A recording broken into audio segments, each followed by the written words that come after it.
मोहतरम फरहाना साहिबा Chicago USA, अस्सलाम वालेकुम। हम आपके ममनून हैं कि आपने हमारी वेबसाइट ahlesunnat.net पर याद फरमाया। आपका सवाल मौसूल और जवाब हाजिर। आपने पूछा कि क्या मोज़ों पर मसा करने से वजू हो जाएगा।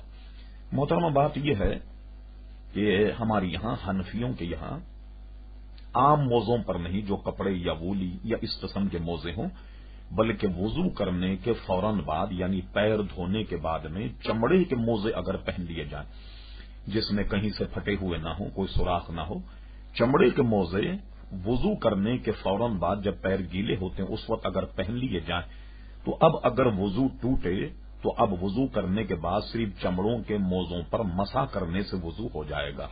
और इसकी मियाद एक रात और दिन है, यानी वजू टूटने के बाद एक रात एक दिन गोया मोजों पर मसा किया जा सकता है।